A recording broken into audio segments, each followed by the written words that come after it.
बोले यीशु मसीह की प्रभु को धन्यवाद इस समय के लिए कि परमेश्वर ने फिर एक बार हमें एक समय दिया कि उसके चरणों में हम आए, उसकी आराधना, उसकी महिमा स्तुति करें और फिर एक बार उसके वचन से हम सुने। आमेन।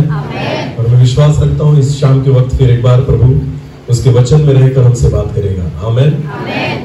जब भी परमेश्वर बात करता है तो अपने वचन में रहकर ही बात करता है, वचन से बाहर कभी बात करता नहीं, क्योंकि वो वचन का परमेश्वर है। आमेन। हाँ, क्योंकि वचन में हमने जैसे देखा था सुबह भी कि जो आदि में वचन था, वचन परमेश्वर के साथ था और वचन ही परमेश्वर था। आमेन। तो इसलिए जब परमेश्वर बात करेगा तो वचन से ही बात करेगा, परमेश्वर जब बात करेगा वचन में रहकर ही बात करेगा। तो जब भी कोई अगर वचन से बाहर बात करे तो समझ लेना ये परमेश्वर नहीं बोल रहा। आमेन। पर जब कोई व्यक्ति वचन में रहकर बात करता है तो समझ लेना ये परमेश्वर ही बोल रहा है। हालेलुया। तो इसलिए हम विश्वास रखेंगे कि फिर एक बार इस शाम के वक्त परमेश्वर वचन में रहकर हमसे बात करें। आमेन। एक छोटी सी प्रार्थना करेंगे और वचन की ओर जाएंगे। धन्यवाद पिता, फिर एक बार इस समय के लिए मैं आपको धन्यवाद देता हूँ।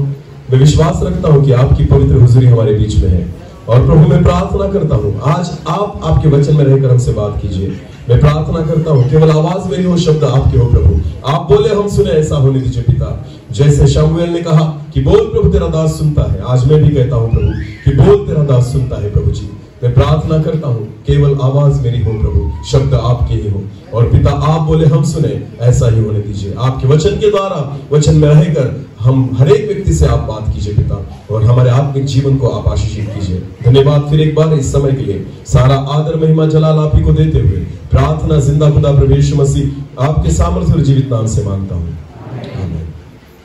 कल शाम से लेकर हम कुछ बातों को देख रहे हैं, आज सुबह भी हमने बहुत सारी बातों को देखा।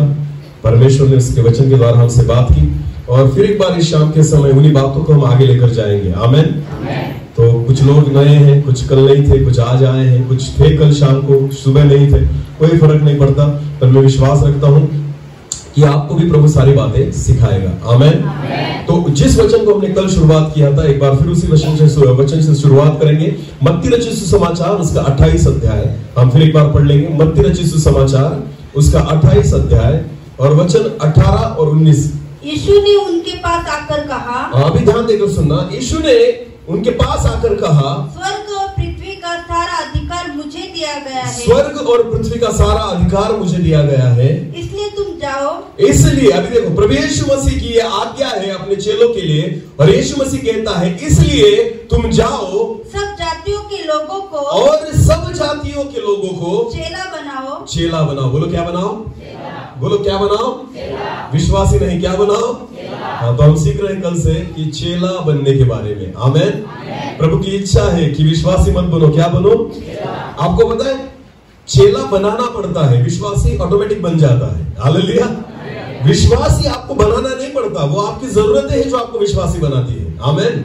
हाँ, जो 12 साल से जिस स्त्री को लहू बहने की बीमारी थी ना, उसको कोई गया नहीं था सुसमाचार प्रचार करने के लिए, उसके पास पतरस नहीं गया था यीशु के बारे में बताने के लिए, उससे प्रभु यीशु नहीं मिला था, उसने केवल सुना था कि हाँ अगर प्रभु यीशु मसीह के वस्त्र को भी मैं छूऊंगी तो मैं चंगी हो जाऊंगी। आमेन। देखो उस स्त्री ने यीशु मसीह के एक भी उपदेश को नहीं सुना था, उसके वचनों को नहीं सुना था, प्रभु यीशु मसीह ने जितने संदेश दिए उसने नहीं सुना था। उसने खाली चमत्कारों के बारे में सुनकर अपने मन में विश्वास किया कि अगर मैं प्रभु यीशु मसीह के वस्त्र को छू लूंगी फिर भी मैं क्या हो जाऊंगी? चंगी। तो इसे कहते हैं विश्वास। हालेलुया।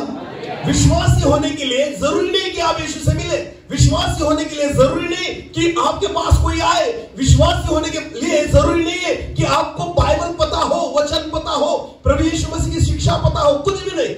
आज बहुत सारे जगत में ऐसे लोग हैं जो टीवी पर भी बड़ी बड़ी मीटिंग्स को देखते हैं और घर बैठ के चंगे हो जाते हैं। हालेलुया। क्योंकि वो क्या रखते हैं मन में? विश्वास। बोलो क्या मन में क्या रखते हैं? ऐसे बहुत सारे लोग हैं जिन्होंने प्रभु यीशु मसीह के द्वारा चंगाई प्राप्त की है, पर फिर भी वो चर्च में जाते नहीं, प्रभु यीशु को मानते, उसके पीछे जाते, वचन पढ़ते नहीं। आपको पता है बहुत सारे लोगों ने प्रभु यीशु मसीह के द्वारा चंगाई को प्राप्त किया है, पर वो विश्वासी होंगे पर चेले नहीं। हालेलुया। क्योंकि विश्वासी मनुष्य अपनी जरूरतों की वजह से बन जाता है, पर चेला जो है वो केवल परमेश्वर के वचन के द्वारा ही बनता है। हालेलुया। चेला बनाया जाएगा, चेला बनाना पड़ेगा। और इसलिए प्रभु यीशु मसीह ने अपने चेलों से कहा कि तुम जाओ और जगत के सारे जातियों के लोगों को क्या बनाओ, बनाओ बोला है। हालेलुया। बोलो क्या बोला है, बनाओ। आमीन। फिर एक बार उस वचन को पढ़ेंगे, यूहन्ना रचित सुसमाचार उसका 8 अध्याय और 31 वचन। यूहन्ना रचित सुसमाचार उसका 8 अध्याय वचन 31।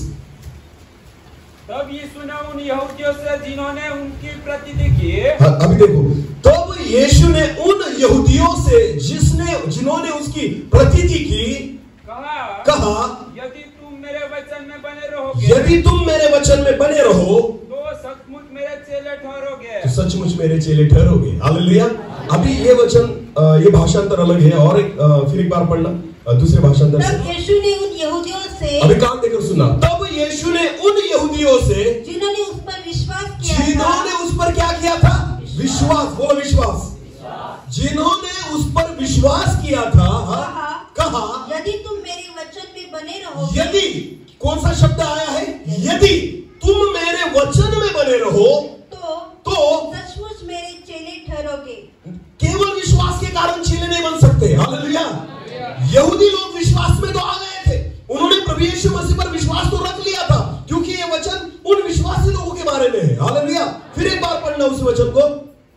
तब यीशु ने उन यहूदियों से, तब यीशु ने उन यहूदियों से जिन्होंने उस पर विश्वास, जिन्होंने किस पर विश्वास रखा था, यीशु पर विश्वास रख दिया था, उनसे कहा यदि तुम मेरे वचन में बने रहोगे, यदि तुम मेरे वचन में बने रहो तो सचमुच मेरे चेले ठहरोगे। चेले ठहरोगे। हालेलुया। विश्वासी तो तुम बन चुके हो, पर चेले बनने के लिए तुम्हें किस में रहना पड़ेगा, वचन में। बोलो किस में रहना पड़ेगा। और इन दिनों में खुदा चाहता है कि केवल विश्वासी बनकर जिए मत, तो प्रभु की इच्छा है हम क्या बने, चेले। बोलो क्या बने। हम चेले बनते नहीं इसलिए परमेश्वर का राज्य बढ़ता नहीं, हम चेले बनते नहीं इसलिए हमारा गांव बदलता, हम चेले बनते नहीं इसलिए नवापुर पूरा तालुका बदलता नहीं, हम चेले बन नहीं रहे इसलिए परमेश्वर का राज्य फैलता नहीं, हम केवल विश्वासी बनकर बैठे हैं। हालेलुया। हम क्या बनकर बैठे हैं, विश्वासी। आपको पता है प्रभु यीशु मसीह के पास 12 लोग थे। कितने लोग थे, पर उन 12 लोगों को विश्वासी करके प्रभु यीशु मसीह ने नहीं संभाला, उनको उसने क्या बनाया, चेला। बोलो क्या बनाया। और जब वो 12 चेले बन गए ना, तो वो पृथ्वी की छोर तक उसके गवाह हो गए। आमीन। हाँ, सारे जगत को हिला डाला। आमीन। वही थोमा जो है वो वहां से निकलकर भारत देश में आया और जिसके द्वारा सुसमाचार का पहला प्रचार भारत में किया गया। आमीन।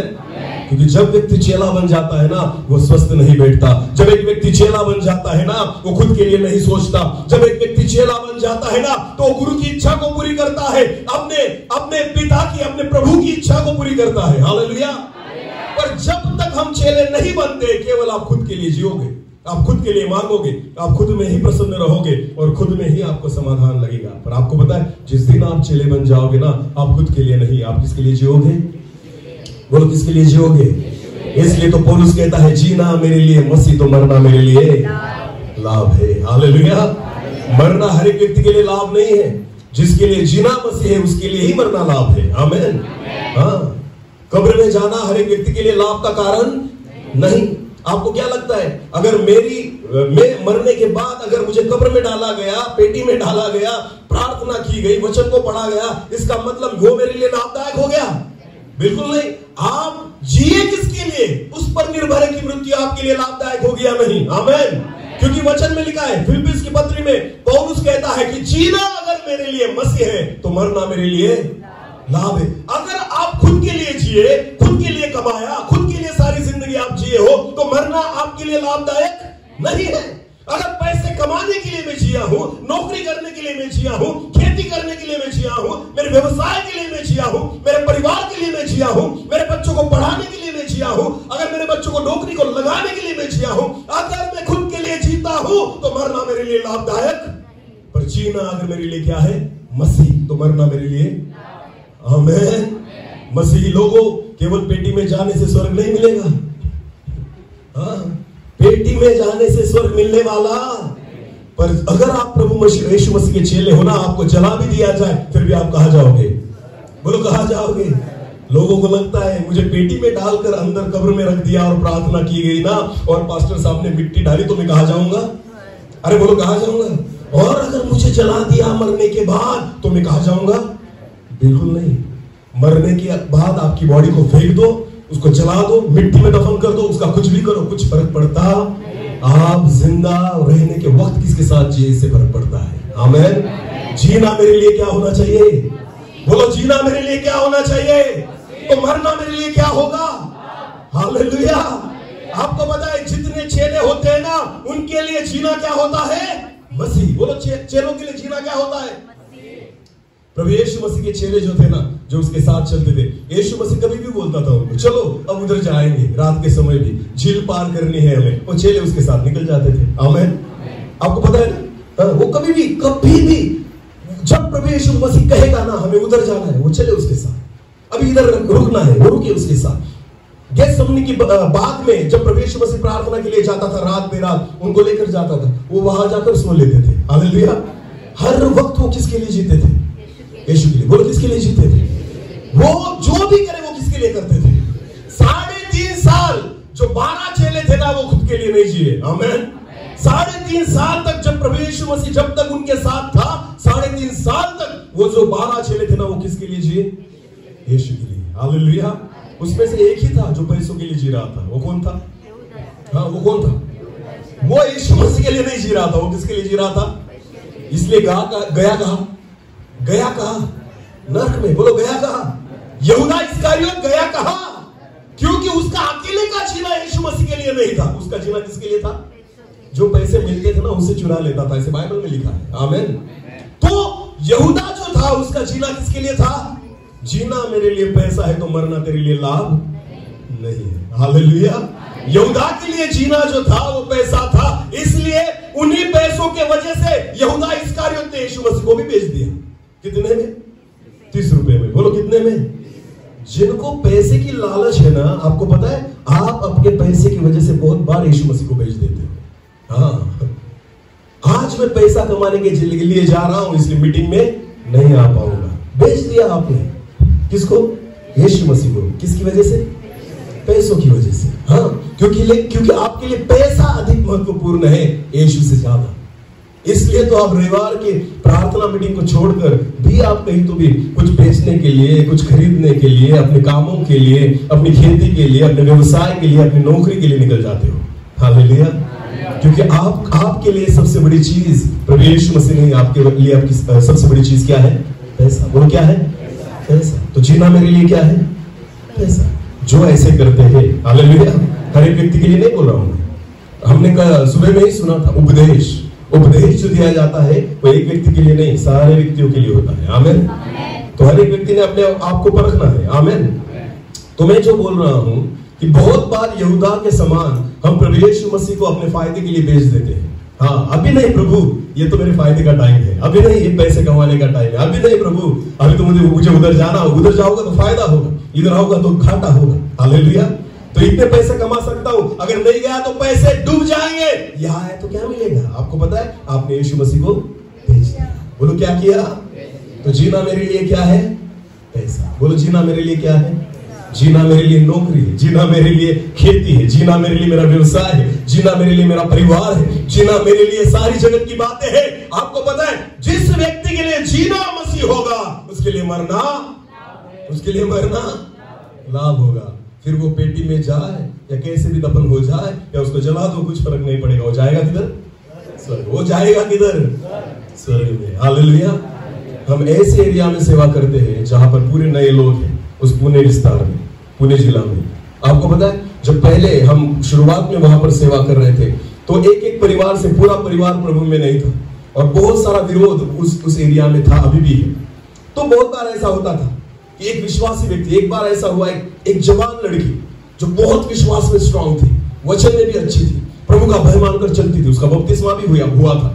और आपको पता है उसका बाकी परिवार जो था वो प्रभु को नहीं मानता था, वो बहुत कट्टर समाज है। और वहां पर ऐसा हुआ कि वो लड़की जो थी वो बीमार पड़ी और उसको ब्लड कैंसर था। उसी बीमारी में वो मर गई, पर वो विश्वास में थी, बहुत अच्छा विश्वास था, उसका बपतिस्मा भी हुआ था, प्रभु भोज भी लेती थी, सारी बातें थी। मरने के बाद हमें फोन आया कि सर ऐसा हुआ है, क्या करना है? तो दफन करना पड़ेगा, कैसे क्या करना पड़ेगा? हमने कहा आपकी इच्छा के अनुसार जो आपको करना है कर लो, जला दो, कोई प्रॉब्लम नहीं। हमने क्या कहा? जला दो। क्योंकि अगर उस पीरियड में हम कहते कि उसको दफनाओ तो पूरा गांव उनको विरोध करता। हमें पता था मरने के बाद कुछ भी फर्क पड़ता नहीं, क्योंकि वो जब तक जिंदा थी ना, वो प्रभु यीशु मसीह के लिए जीती थी। आमीन। उसके वचन पर जीती थी, विश्वास में जीती थी। आपको पता है बहुत बार हम उन बातों को ज्यादा महत्व देते हैं जिनका एक्चुअली कुछ भी महत्व नहीं है। हालेलुया। मरने के बाद आप 1 घंटा प्रार्थना करो उस डेड बॉडी के लिए, उसको जहां जाना था वही जाएगा। आप उसके रास्ते को बदल नहीं सकते। अगर रास्ता बदलना है ना, जब तक जिंदा हो बदलो। आमीन। अगर खुद का जीवन बदलना है ना, जिंदा हो तब तक बदलो। अगर आपको लगता है कि मैं नर्क में नहीं पर स्वर्ग में जाऊं, तो आपको अभी परमेश्वर ने अवसर दिया है जब तक आप जिंदा हो। आमीन। मरने के बाद इस डेड बॉडी का कुछ भी कीजिए, जहां जाना था वही गए। हालेलुया। हाँ, इसलिए ज्यादा महत्व उन बातों को मत दीजिए जिससे कुछ फायदा होने वाला नहीं। इसलिए प्रभु यीशु मसीह चाहता है विश्वासी मत बनो। क्या बनो? चेले। बोलो क्या बनो? क्योंकि चेला जीता ही उसके लिए है। आमीन। चेला उसके ही मार्गों पर चलेगा, चेला उसके लिए ही जिएगा, चेला केवल उसकी ही इच्छाओं को पूरी करेगा। हालेलुया। जब प्रभु बोलेगा उठ जा, उठेगा। प्रभु बोलेगा प्रार्थना कर, करेगा। प्रभु कहेगा जा मेरे लिए ये लेकर आ, लेकर आएगा। आमीन। जा मेरे लिए गधे के बच्चों को लेकर आ, तो गए वो छुड़ाने के लिए। भले पहचान वाले नहीं थे। हालेलुया। पहचानते थे क्या वो गधे के मालक को? बिल्कुल नहीं। पर किसको बैठना था उस पर? यीशु को। बोलो किसको बैठना था? तो यीशु ने कहा जाओ और उसको छुड़ा कर लेकर आओ। निकल गए। भले पहचान नहीं है पर कहा किसने है? यीशु ने। उसकी आज्ञा को माना। आमीन। विश्वासी नहीं मानेगा, कौन मानेगा? चेला। बोलो कौन मानेगा? इसलिए यीशु मसीह ने विश्वासी को नहीं कहा जा छुड़ा कर लेकर आ, बिल्कुल नहीं। यीशु ने कहा चेलों को जा, तू जा और उस गधे को छुड़ा कर लेकर आ, क्योंकि मुझे उस पर बैठना है। आमीन। चेला निकल गया। आमीन। विश्वास रखकर चलेगा, प्रभु के लिए जिएगा, इसे कहते हैं चेला। इसलिए तो प्रभु चाहता है विश्वासी नहीं, तुम क्या बनो? चेले बनो। और अगर तुम चेले बन गए ना, 12 चेलों ने जगत को हिला दिया, हम तो बहुत सारे हैं। हालेलुया। अगर वो 12 चेले जो थे ना, तब तो हवाई जहाज भी नहीं था, तब तो ट्रेन भी नहीं थी, तब तो गाड़ी भी नहीं थी, तब तो मोटरसाइकिल भी नहीं थी, तब तो मोबाइल भी नहीं था, तब तो इंटरनेट भी नहीं था, फिर भी सारे जगत को हिला दिया उन्होंने। हालेलुया। आजकल हमारे पास सारी सुविधाएं हैं, एक ही क्षण में हम यहां से वहां कांटेक्ट कर सकते हैं, फिर भी लोग क्यों नहीं बदलते? क्योंकि हम अभी तक चेले नहीं बने। हालेलुया। जिस दिन आप खुद को चेले बनाओगे ना, मैं विश्वास के साथ कहता हूं जगत को बदलने के लिए कुछ पल ही काफी है। आमीन। आमीन। कुछ पल बोल रहा हूं मैं, दिन भी नहीं, घंटे भी नहीं, कुछ पल काफी है, जगत बदल जाएगा। आमीन। बस एक बात है कि हर विश्वासी व्यक्ति ने क्या बनने की सोचना चाहिए? चेला। और आप चेला तभी बनोगे जब आप किस में रहोगे? वचन में। फिर एक बार पढ़ना उसी वचन को, 31 वचन। तब यीशु ने उन यहूदियों से जिन्होंने उस पर विश्वास किया था कहा यदि तुम मेरे वचन में बने रहो तो सचमुच मेरे चेले। सचमुच। हालेलुया। झूठे नहीं। बोलो कैसे? मेरे क्या बनोगे? चेले। बोलो क्या बनोगे? सचमुच चेले। कब बनोगे? जब तुम किस में रहोगे? आमीन। तो अगर आपको चेला बनना है तो हमें किस में रहना पड़ेगा? किस में जीना पड़ेगा? इसके अनुसार चलना पड़ेगा, वचन के अनुसार। आमीन। तो इसलिए सुबह से लेकर कल से लेकर हम इन बातों को देख रहे हैं। आमीन। कि वचन को कैसे सुना जाए, वचन को कैसे पढ़ा जाए, वचन को कैसे समझा जाए, क्योंकि यही वचन है जो आपको क्या बनाने वाला है। बोलो क्या? मेरे बोल देखो, यही वचन हमें क्या बनाने वाला है? जिनके कान हो वो सुने। हालेलुया। हालेलुया। तो इसी वचन के द्वारा हम कल से देख रहे हैं कि प्रभु हमें चेला बनाना चाहता है। आमीन। और फिर सुबह हमने देखा एक वचन को, वो पढ़ेंगे 2 तीमुथियुस की पत्री, उसका 3रा अध्याय। 2 तीमुथियुस की पत्री, उसका 3रा अध्याय। संपूर्ण पवित्र शास्त्र और 16 और 17 वचन। 2 तीमुथियुस की पत्री, उसका 3रा अध्याय, वचन 16 और 17। संपूर्ण पवित्र शास्त्र। हमने वचन को देखा। देखो हमें क्या बनना है? फिर एक बार इधर देखो, हमें क्या बनना है? चेला।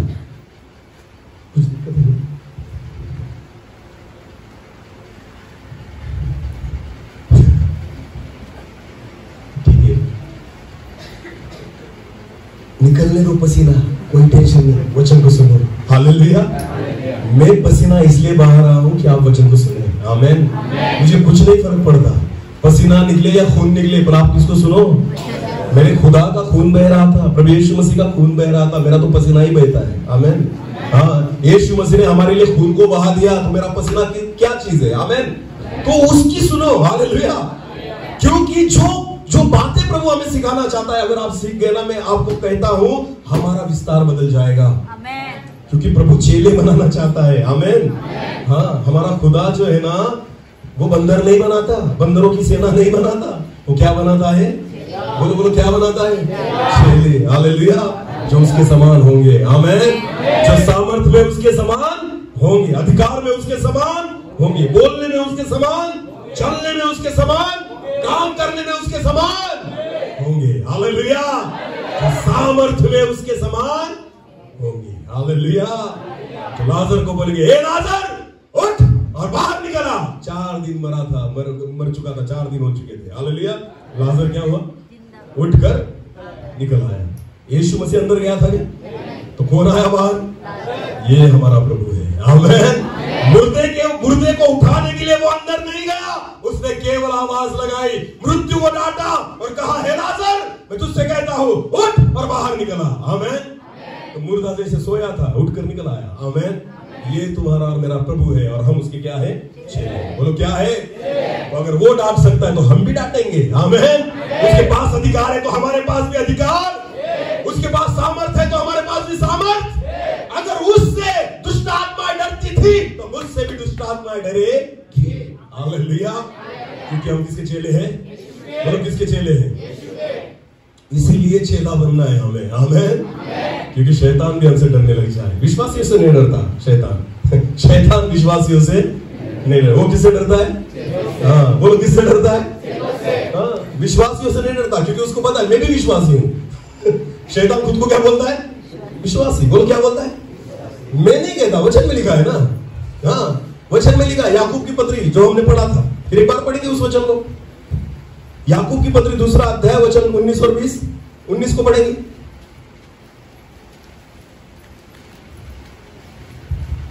याकूब 2 हाँ वचन 19। एकच देव आहे हाँ असा विश्वास धरतोस काय? हाँ ते बरे करतोस। हाँ तुझेही तसाच विश्वास धर। तुझे ही तसाच विश्वास धरतात। हालेलुया। अब हिंदी में पढ़ेंगे। हाँ,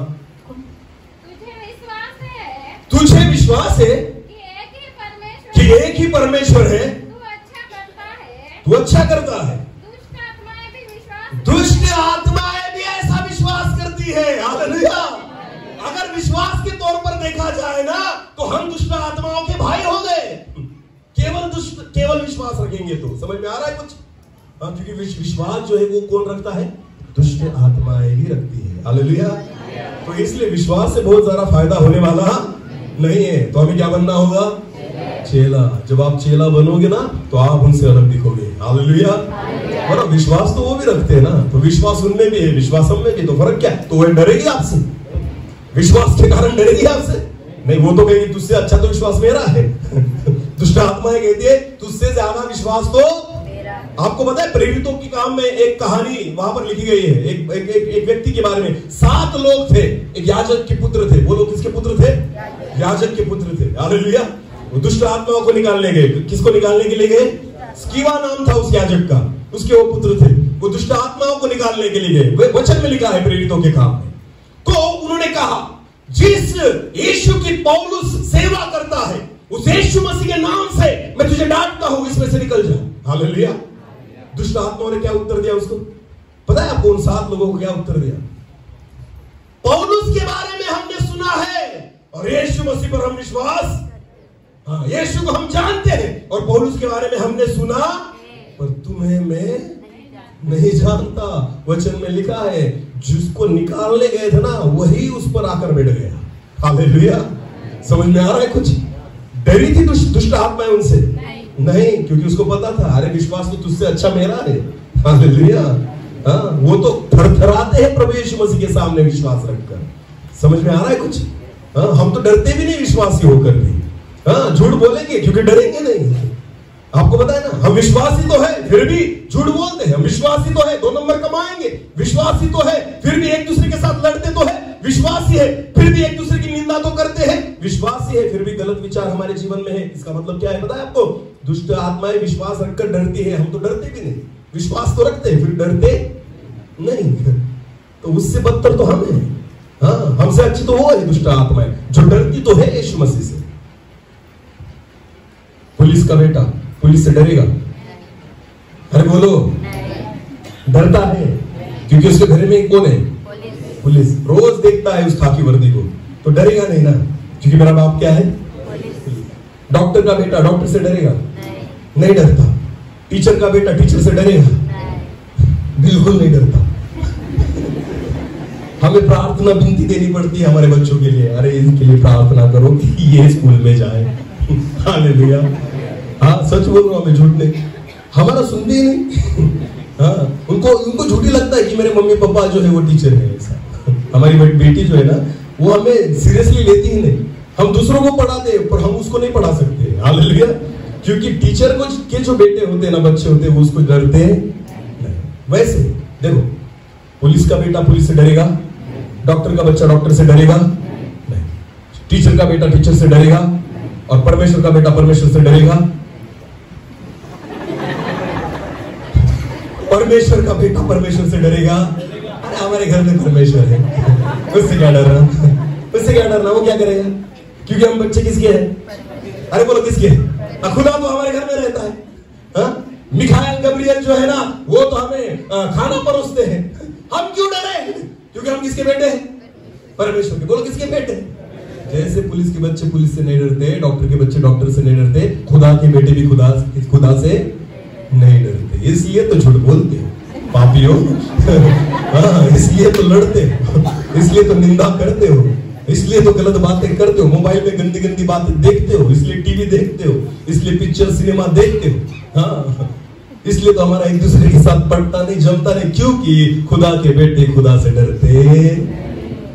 तो हमसे अच्छे तो दुष्ट आत्मा है कि वो डरते भी है और थरथराते भी है। तो सुधरो पापियों। हालेलुया। डरो उससे। आमेन। हाँ, उस परमेश्वर से सारा जहां डरता है। आमेन।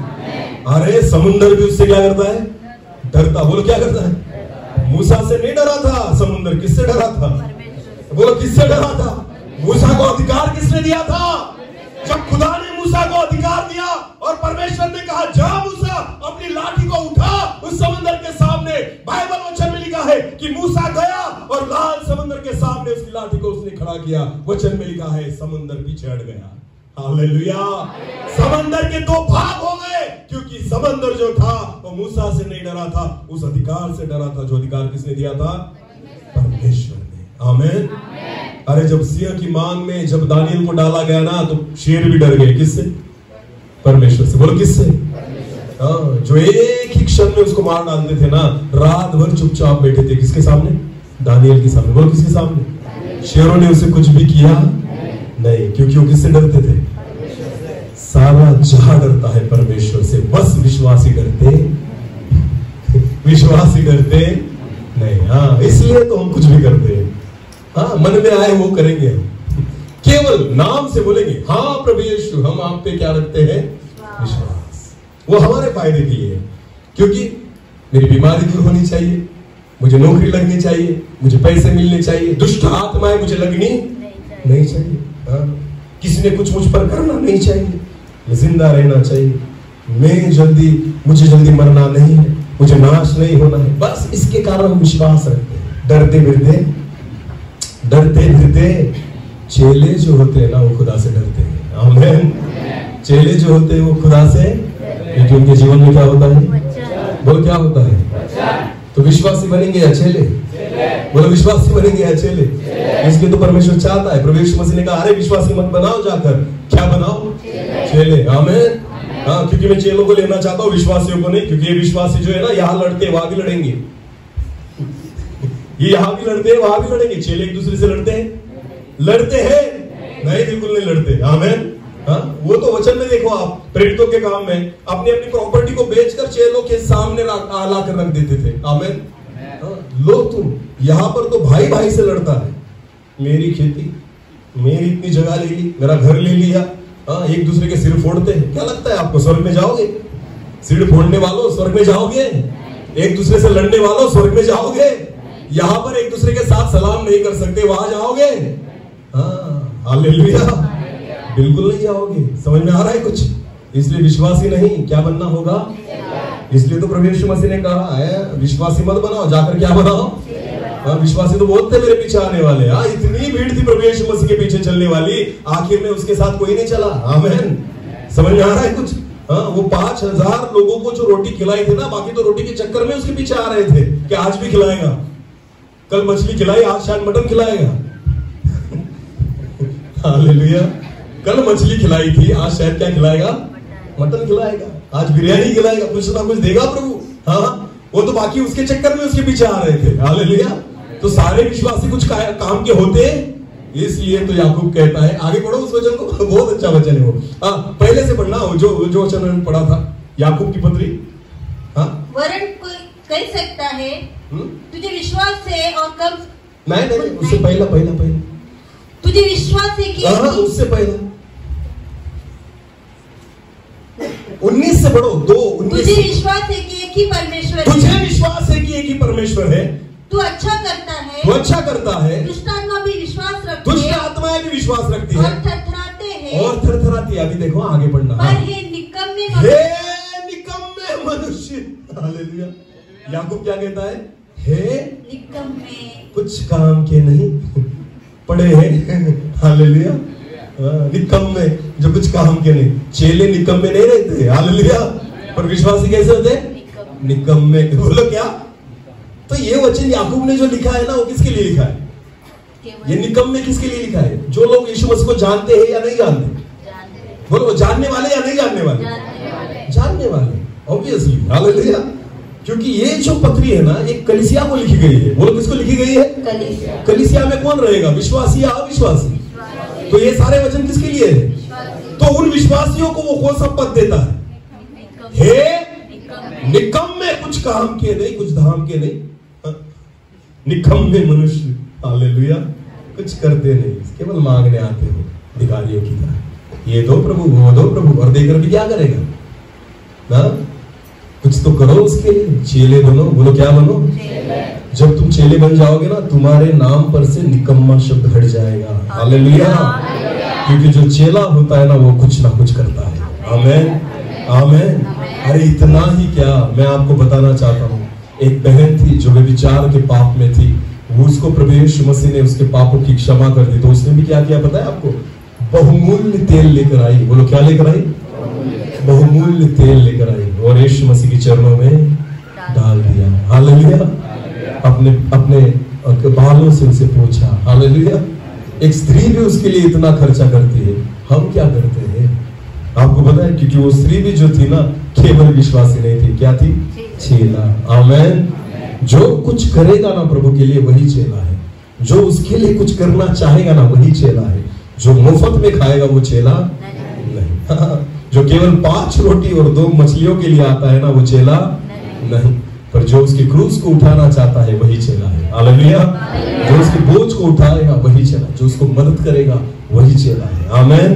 जो उसके कामों को पूरा करेगा, वही चेला है। और खुदा चाहता है तुम जाओ और जगत की सारी जातियों के लोगों को क्या बनाओ? चेला बनाओ। आमीन। अभी तक वचन की ओर गए नहीं हम। सुबह हमने देखा था उस वचन के बारे में, 2 तीमुथियुस, फिर एक बार 3, 2 तीमुथियुस 3 अध्याय। संपूर्ण पवित्र शास्त्र। देखो, यीशु मसीह कहता है अगर तुम्हें चेले बनना है तो वचन में रहना होगा। आमीन। तो वचन में रहने के लिए हमें क्या करना है, ये बातें हम सीख रहे हैं। हालेलुया। और 2 तीमुथियुस की पत्री उसका 3 अध्याय और वचन 16 और 17 में लिखा है संपूर्ण पवित्र शास्त्र। संपूर्ण पवित्र शास्त्र, इसका मतलब होता है उत्पत्ति से लेकर प्रकाशित वाक्य तक। आमीन। संपूर्ण पवित्र शास्त्र परमेश्वर की प्रेरणा से रचा गया है। उस परमेश्वर, जीवित परमेश्वर की प्रेरणा से रचा गया है। मनुष्य की उत्पत्ति नहीं, ये मनुष्य ने नहीं लिखा, उसको पवित्र आत्मा की प्रेरणा, परमेश्वर की प्रेरणा से लिखा गया है। आमीन। तो जब हमें वचन को मानना होगा ना, तो केवल एक अध्याय को मानकर नहीं चलेगा, एक पुस्तक को मानकर नहीं चलेगा, नए नियम को मानकर नहीं चलेगा, हमें पूरे बाइबल को मानना होगा। हालेलुया। क्योंकि संपूर्ण पवित्र शास्त्र किसकी प्रेरणा से लिखा गया है? परमेश्वर। बोलो, किसकी प्रेरणा से लिखा गया है? परमेश्वर। फिर एक बार पढ़ना उस वचन को। संपूर्ण पवित्र शास्त्र, संपूर्ण पवित्र शास्त्र परमेश्वर की प्रेरणा से रचा गया, परमेश्वर की प्रेरणा से ही रचा गया है। और उपदेश तो वचन का काम क्या है? देखो, वचन जब आपको चेला बनाएगा ना, तो ये 4 बातें हमारे जीवन में आनी चाहिए। पहला क्या है? उपदेश और समझाने और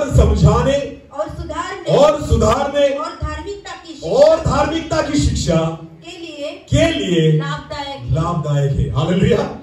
जब पूर्ण पवित्र शास्त्र को आप विश्वास के साथ सुनोगे और पढ़ोगे, तो वचन में लिखा है आपके जीवन में ये 4 बातें आपको समझनी होगी। एक, कि वचन के द्वारा उपदेश, वचन के द्वारा समझाना, वचन के द्वारा सुधारना और वचन के द्वारा धार्मिकता की शिक्षा। अगर ये बातें अगर आप प्राप्त करते हो, तो आपके लिए ये बातें लाभदायक होगी। और आगे क्या लिखा है? ताकि परमेश्वर का जन यानी उसके विश्वासी लोग सिद्ध बने। बोलो, क्या बने? केवल विश्वासी नहीं रहेंगे, वो चेले बनेंगे। आमीन। वो सिद्ध इसका मतलब क्या होता है? जैसे प्रभु यीशु मसीह खुद सिद्ध था, हमें भी क्या बनना होगा? परिपूर्ण सिद्ध। आमीन। इसे कहते हैं सिद्ध होना। हालेलुया। और हमें सिद्ध कौन बनाएगा? बोलो, कौन बनाएगा? हाँ, इसलिए कि परमेश्वर का जन सिद्ध हो। आगे, और हर एक भले कामों के लिए तत्पर हो जाए। आमीन। वचन हमें बैठे रहने नहीं देगा, वो हमें भले कामों के लिए तत्पर करेगा। आमीन। हम निश्चिंत बैठ नहीं सकते, हम कुछ ना कुछ उसके लिए करेंगे। हालेलुया। भले थकावट कितनी भी हो, पैसा कितना भी जाया जाता हो, फिर भी हम चुपचाप नहीं बैठेंगे, जितना पड़ेगा उसके लिए करेंगे। हालेलुया। और ये तैयारी कौन करेगा?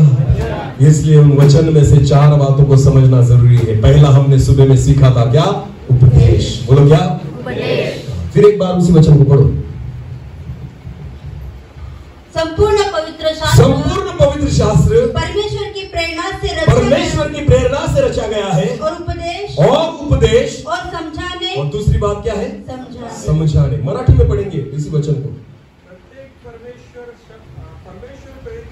प्रत्येक परमेश्वर प्रेरित शास्त्र लेख, सद्बोध, जिसको हम उपदेश कहते हैं। हालेलुया। मराठी में उसको लिखा गया है सद्बोध यानी उपदेश, दोष दाखवणे। मराठी में बहुत अच्छा वर्ड आया है, यहाँ पर समझाना लिखा है। हिंदी में क्या लिखा है? ब्रदर, आपके पास जो बाइबल है उसमें क्या लिखा है? उस बाइबल में हिंदी में समझाना ही है ना, पर मराठी में बहुत अच्छा लिखा है। क्या लिखा है? दोष दिखाना। बोलो, क्या लिखा है? समझाना नहीं, क्या दिखाना? दोष दिखाना। हालेलुया। वचन का फायदा कब होगा हमारे जीवन में? जब वचन हमें क्या दिखाएगा?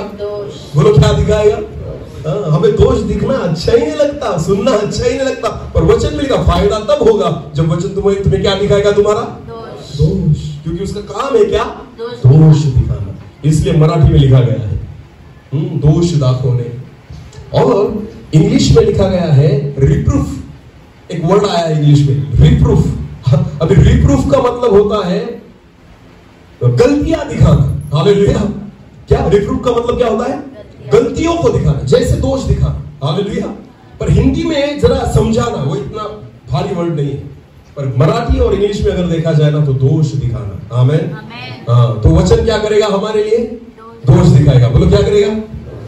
हमें दोष, हमारे दोष दिखाई दे, अच्छा लगता है या बुरा लगता है? खुद के दोष देखना अच्छा लगता है या बुरा? खुद के बारे में क्या सुनना पसंद करोगे, अच्छा या बुरा? अरे बोलो, अच्छा या बुरा? अच्छा। और बुरा किसके बारे में सुनना अच्छा लगता है, खुद के या दूसरे के बारे में?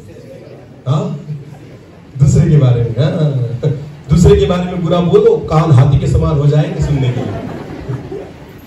और खुद के बारे में बुरा बोलो तो कान ही नहीं रहेंगे, मैंने सुना ही नहीं। हालेलुया। खुद के बारे में बुरा अगर बोलो तो सुना ही नहीं, और दूसरे के बारे में बोलो तो हाथी के समान कान। हाँ, क्या बोला था? हाँ, उसके बारे में, हाँ बराबर, वो ऐसा ही, वो ऐसा ही। दोष दिखाना किसके बारे में? खुद के। बोलो, किसके बारे में? वचन कौन पढ़ेगा? वचन किसको पढ़ना होगा? अगर आपको चेला बनना है, वचन किसको पढ़ना होगा?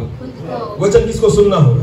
तो वचन अगर आपसे, आप वचन को पढ़ोगे और वचन आप सुनोगे तो दोष किसके दिखाई देंगे? खुद के या दूसरों के? खुद के या दूसरों के? आमीन, हालेलुया। तो वचन आपके लिए तब लाभदायक होगा जब एक चेला जो है ना, जो बनना चाहता है प्रभु यीशु मसीह का, आपको पता है मेरे दोष मुझे दिखने चाहिए, क्योंकि अगर दोष मेरे जीवन में रहेंगे तो मैं उसका चेला नहीं बन पाऊंगा। हालेलुया। क्योंकि प्रभु यीशु मसीह के चेलों में कोई दोष नहीं रहता। आमीन, हाँ, नहीं रहेगा। हालेलुया। क्योंकि वो उसके चेले हैं। यीशु मसीह में दोष नहीं तो चेलों में कैसे आएगा? आमीन। तो इसलिए वचन हमें क्या दिखाएगा? हमारे दोष। हालेलुया। इसलिए वचन में लिखा है कि वचन का दूसरा जो पहलू है, वो पहला पहलू हमने कल सुबह में देखा था, उपदेश, और दूसरा पहलू हम आप भी देखेंगे, वो क्या है? दोष दिखाना। आमीन।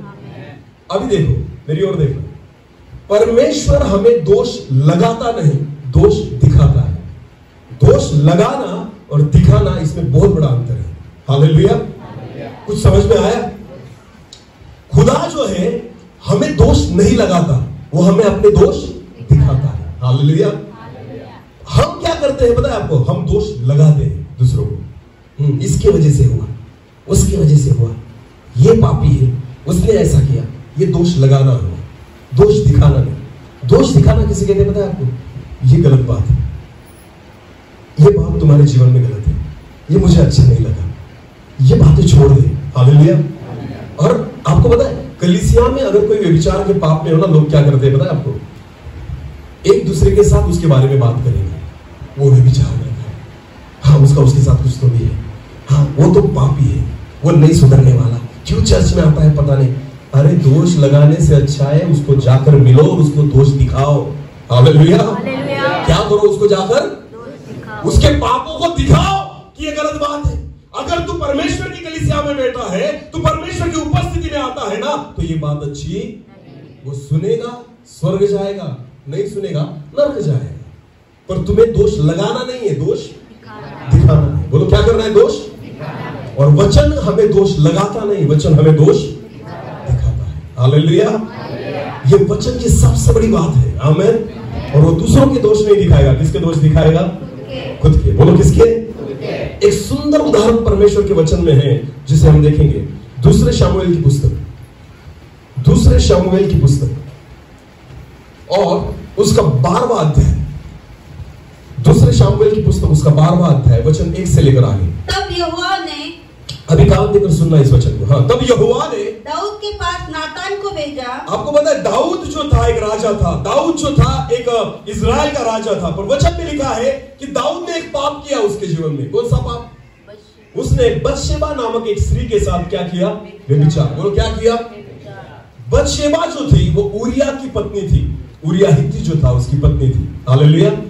और उरिया जो था वो दाऊद के सैनिकों में था और वो लड़ने के लिए गया था, उसके लिए ही लड़ने के लिए गया था, दाऊद के लिए ही लड़ने के लिए गया था। फिर भी दाऊद ने ऐसा कुकर्म किया, ऐसे पाप को किया कि जब उरिया वहां पर नहीं था ना, दाऊद ने उसके पत्नी के साथ क्या किया?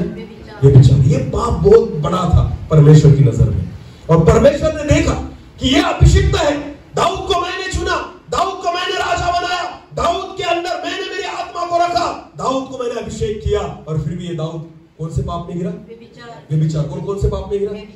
तो परमेश्वर को पता था उसके जीवन में दोष है। हालेलुया। एक व्यभिचार का दोष है। तो देखो अभी परमेश्वर क्या करता है, तो पढ़ो वचन को। तब यहोवा ने दाऊद के पास नातान को भेजा। तब परमेश्वर यहोवा ने अपने एक सेवक, एक नबी को, नातान को दाऊद के पास भेजा, और वो उसके पास जाकर कहने लगा, और वो भविष्यवक्ता जो है, वो नबी जो है ना, वो दाऊद के पास गया नातान, और उसे कहने लगा, एक नगर में दो मनुष्य रहते थे। उसने एक उदाहरण दिया। देखो वो नातान जो है ना, जाकर डायरेक्ट नहीं बोलता कि तू पापी है, तू व्यभिचारी है, तू मरेगा, तू पछतावा कर, बिल्कुल नहीं। उसने ऐसी कुछ भी बात उससे नहीं की। हालेलुया। नातान ने उससे क्या बोला? देखो उसने एक उदाहरण दिया। बोलो कौन सा उदाहरण? फिर एक बार पढ़ो उस उदाहरण। एक नगर में दो मनुष्य रहते थे। एक नगर में दो मनुष्य रहते थे, जिनमें से एक धनी और एक निर्धन था। एक मनुष्य के पास बहुत सारा धन था और एक जो था बहुत गरीब था। हाँ, धनी के पास तो बहुत सी भेड़ बकरियां और गाय बैल। जो धनी व्यक्ति था ना, उसके पास बहुत सारी भेड़ बकरियां थी, गाय बैल थे, परंतु निर्धन के पास भेड़ की। और ये जो गरीब व्यक्ति था ना, उसके पास कुछ भी नहीं था, केवल एक छोटी बच्ची, एक छोटी बकरी का पिल्लू उल्लू ना, छोटा सा, हालेलुया, एक छोटी भेड़ की छोटी बच्ची को छोड़ और कुछ भी न था, हालेलुया। अभी ध्यान देकर सुनना, एक धनी व्यक्ति है जिसके पास बहुत सारी भेड़ बकरियां हैं, बहुत सारे जानवर हैं, और एक गरीब व्यक्ति है जिसके पास कुछ भी नहीं, केवल एक भेड़ की छोटी सी क्या है, बच्ची। ये स्टोरी जो है ना, नाथान किसको बता रहा है, दाऊद को। बोलो किसको बता रहा है, दाऊद को, हालेलुया। डायरेक्ट नहीं बताया कि तू पापी है, डायरेक्ट ऐसा नहीं बोला, दोष नहीं लगाया, हालेलुया। उसको दोष नहीं लगाया कि तू बेविचारी है, उसको बताया देख ऐसे थे, दो व्यक्ति थे, धनी था उसके पास भेड़ बकरियां थी, एक जो निर्धन था उसके पास छोटी सी बच्ची थी केवल एक भेड़ की। आगे बढ़ो। और उसको उसने मोल लेकर जिलाया था, उसको बहुत जी लगाया था, वो उसके यहाँ उसके बाल बच्चों के साथ ही बड़ी थी, वो जो भेड़ की बच्ची थी ना, वो उसके बच्चों के साथ ही बड़ी थी, हाँ। वो उसके टुकड़े में से खाती, एक ही टुकड़ों में से वो खाती, और उसके कटोरों में से पीती, हाँ, और उसकी गोद में सोती थी, रात को सोती कहाँ थी, उसके गोद में। इतना प्यार करता था वो एक छोटी सी बच्ची से, उस भेड़ की बच्ची से, भेड़ जो थी उसके पास, उससे उतना प्यार करता था। आगे बढ़ो। हाँ। और वो उसकी बेटी के समान थी, वो भेड़ नहीं थी उसके लिए, वो क्या थी, उसकी बेटी के समान थी, इतना प्यार करता था वो गरीब व्यक्ति, उसके पास उतनी ही थी, हालेलुया। आगे बढ़ो। फिर धनी के पास एक यात्री आया। एक दिन क्या हुआ, एक मेहमान आया, किसके घर में, धनी के। बोलो किसके घर में, जो एक धनी व्यक्ति जिसके पास बहुत भेड़ बकरियां है ना, उसके घर में एक मेहमान आया। आगे।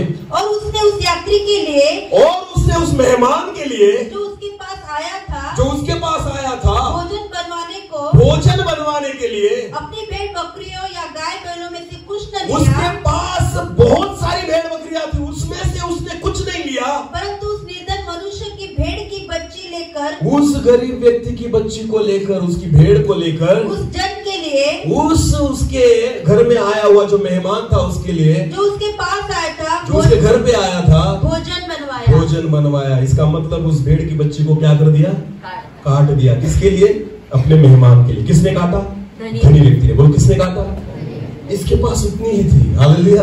इस गरीब के पास दूसरी प्रॉपर्टी उतनी ही भेड़ की बच्ची थी, फिर भी उसको लिया, काटा। उसके पास तो बहुत सारी थी ना, एक काटा उसने वैसा नहीं किया, उसने उस बच्ची को काटा जिसके पास एक ही थी, हालेलुया। आगे बढ़ो।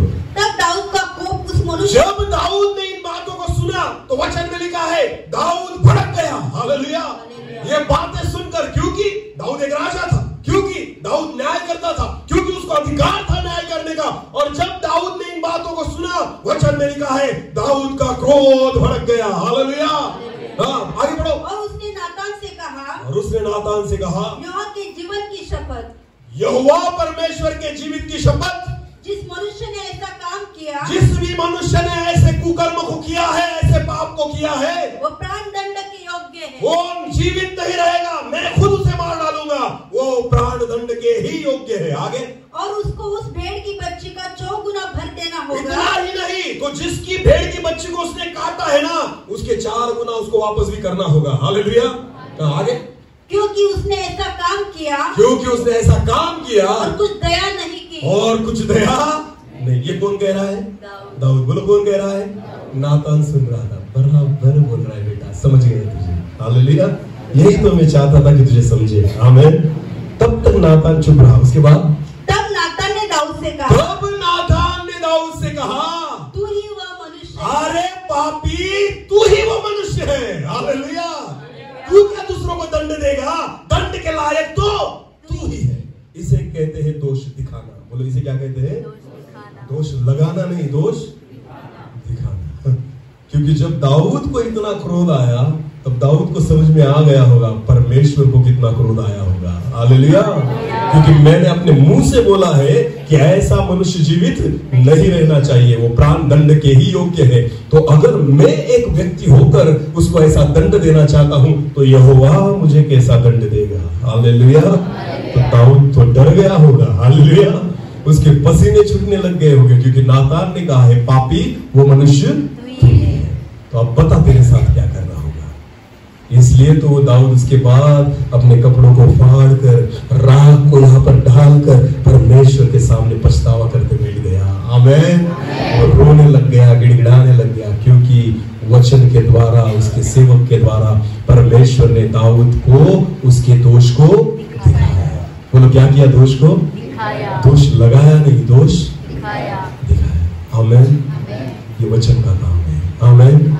जब वचन के द्वारा आप परमेश्वर के वचनों को सुनते हो ना, जब वचन हमें चुभता है तो समझ लेना परमेश्वर हमें दोष दिखा रहा है, लगा नहीं रहा। बोलो क्या कर रहा है? दिखा। ये तुम्हारा दोष है, ये तुम्हारे पाप है, ये तुम्हारी गलतियां हैं, और प्रभु चाहता है कि तुम सुधरो। बोलो प्रभु चाहता है तुम, क्योंकि दोष लेकर तुम उसके चेले विश्वासी रह सकते हो, चेले नहीं बन सकते।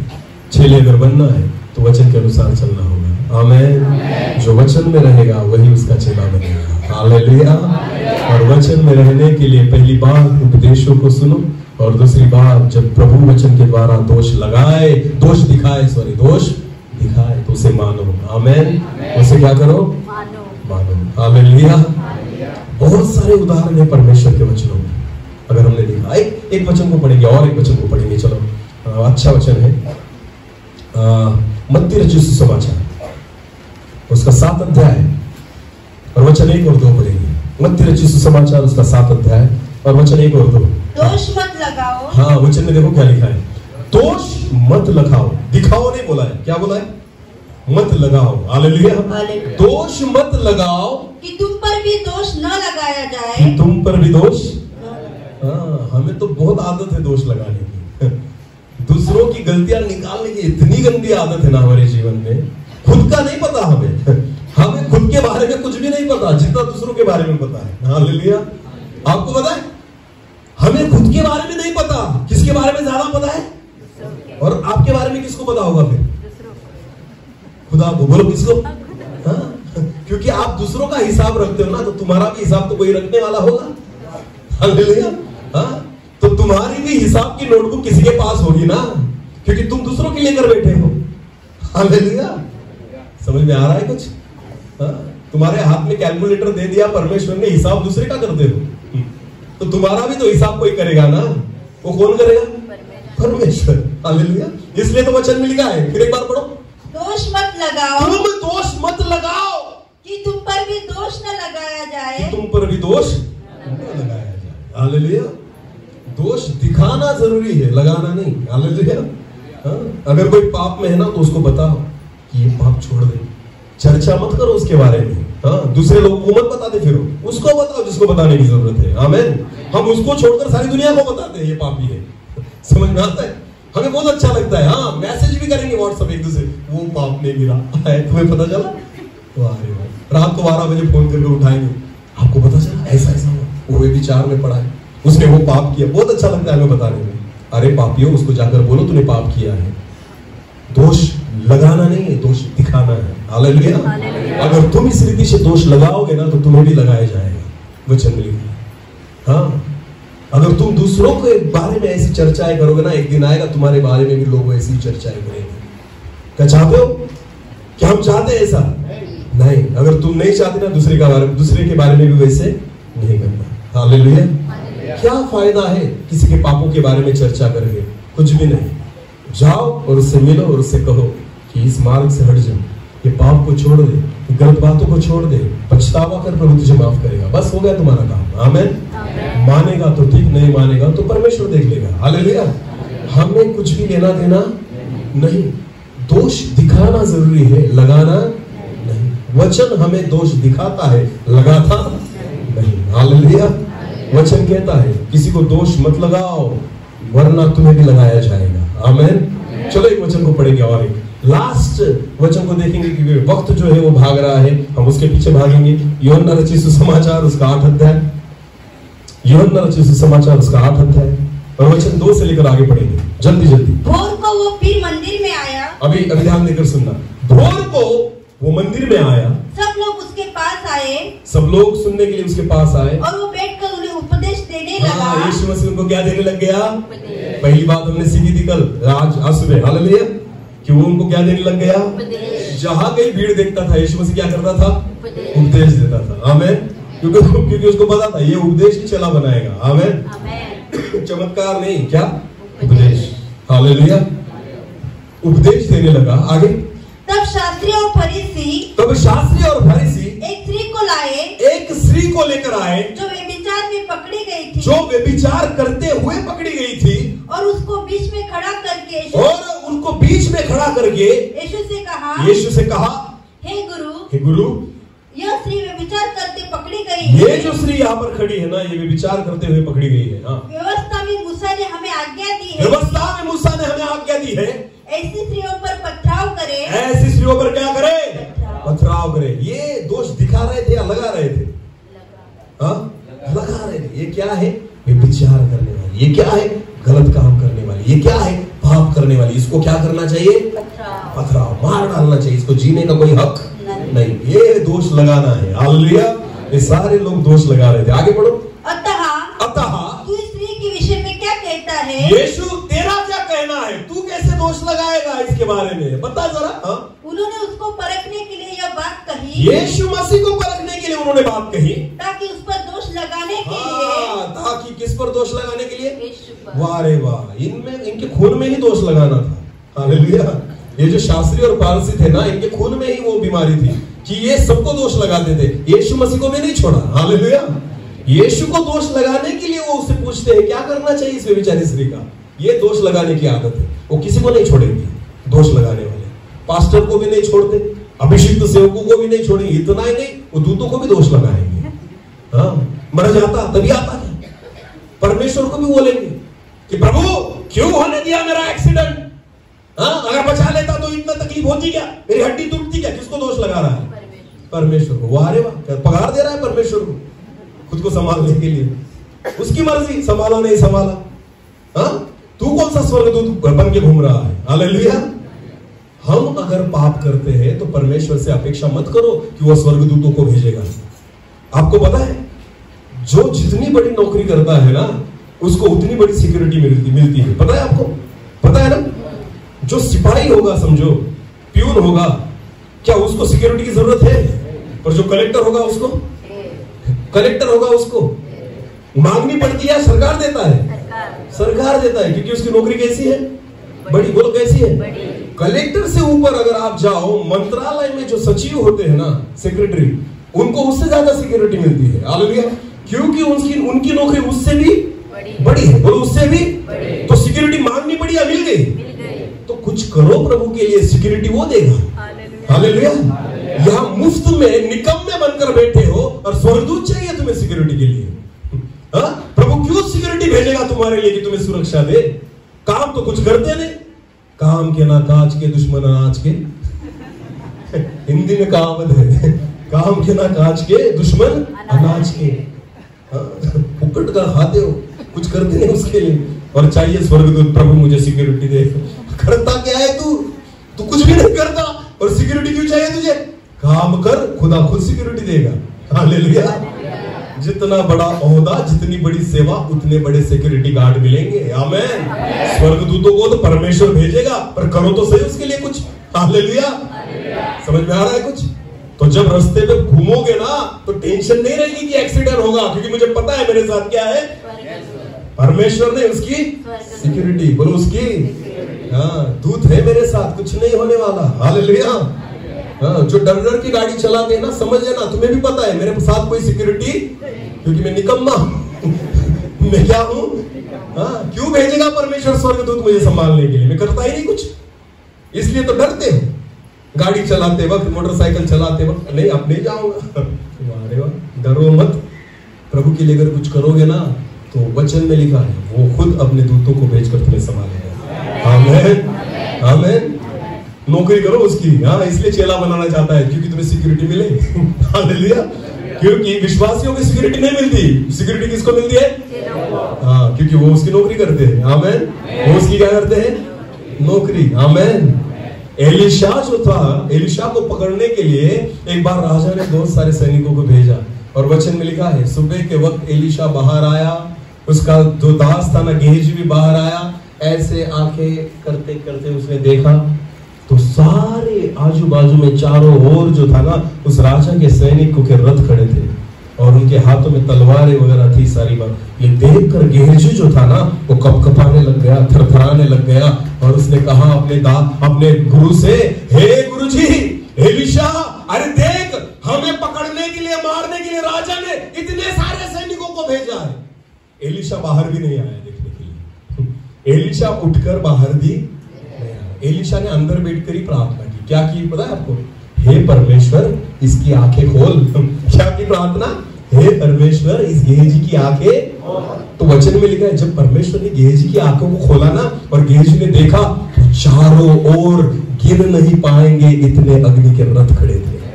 हालेलुया। ये सारी सिक्योरिटी अकेले एलिशा के लिए मेरे खुदा ने स्वर्ग में से भेजी थी, क्योंकि काम भी उतना बड़ा करता था। हालेलुया। तुम्हें तो कुत्ता भी नहीं भेजेगा परमेश्वर। बिल्कुल नहीं भेजेगा, क्यों? करते ही कुछ नहीं, कुछ भी नहीं करते, तो क्या भेजेगा? स्वर्गदूतों को। हालेलुया। और चाहते हैं कि प्रभु संभाले उसके स्वर्गदूतों के द्वारा। अरे करो कुछ तो भी, निकम्मे लोगों। तुम पैसे खुद के लिए कमाते हो, तुम काम खुद के लिए करते हो, तुमने घर बना लिया, तुमने गाड़ी ले ली, तुमने बहुत करोड़ों पैसे छाप लिए, फिर भी तुम परमेश्वर की नजर में क्या हो? निकम्मे। बोलो क्या हो? क्योंकि खुद के लिए कमाना जानते हो, परमेश्वर के लिए नहीं।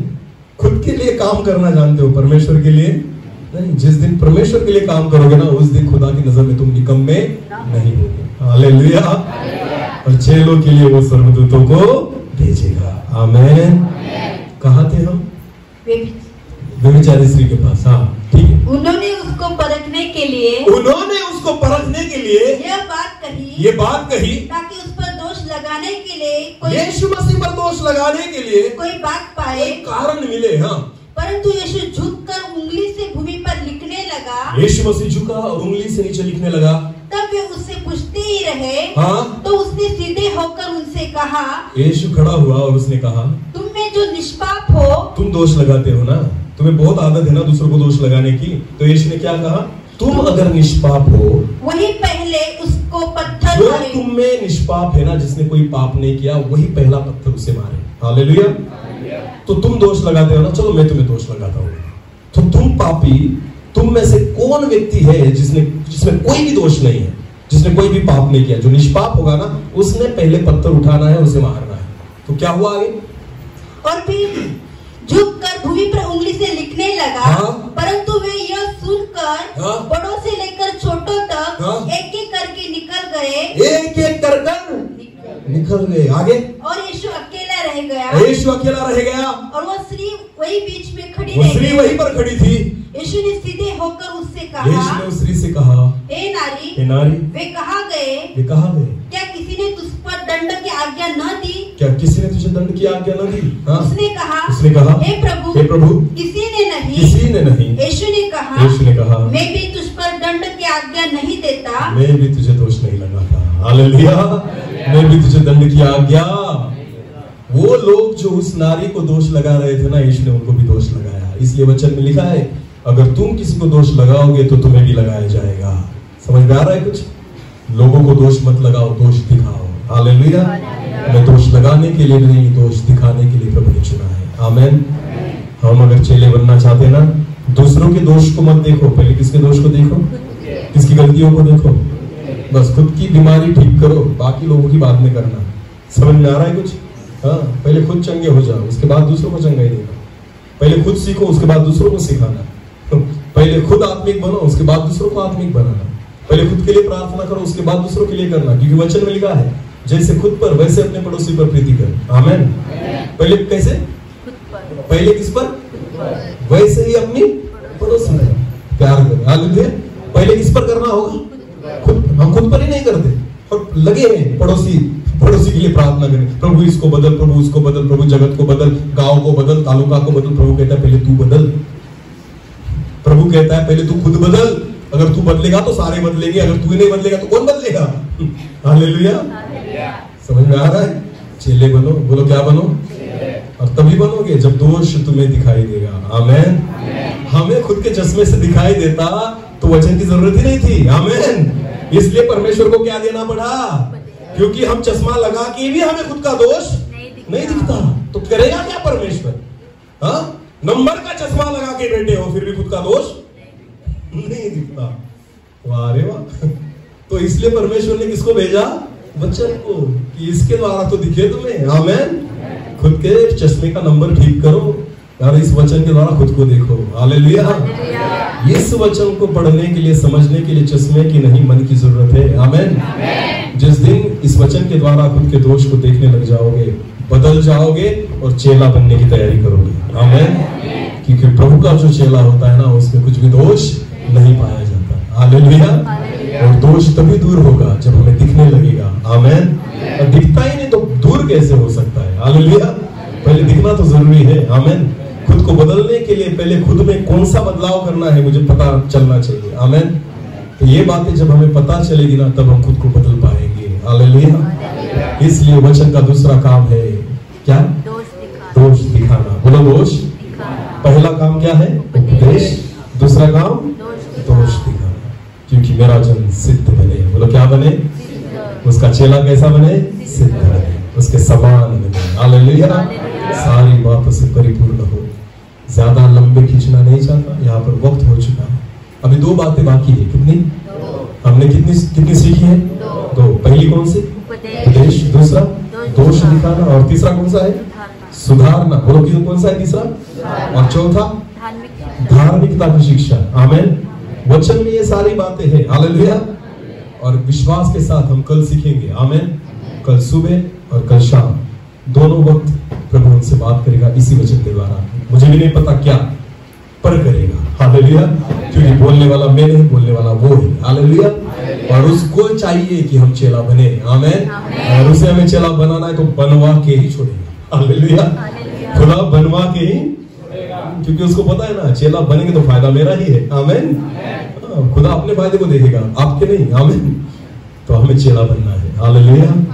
इस वचन के द्वारा परमेश्वर हम सबको आशीषित करे। अपनी आंखों को बंद करेंगे। इस समय हम प्रार्थना में जाएंगे। हर एक व्यक्ति अपनी आंखों को बंद करें। जिन वचनों के द्वारा परमेश्वर हमसे बात की है, किसी को दोष लगाने वाले नहीं, दोष दिखाने वाले हम नहीं। पहले खुद के दोष को देखें, गलतियों को देखें और खुद को सुधारने का अवसर दें।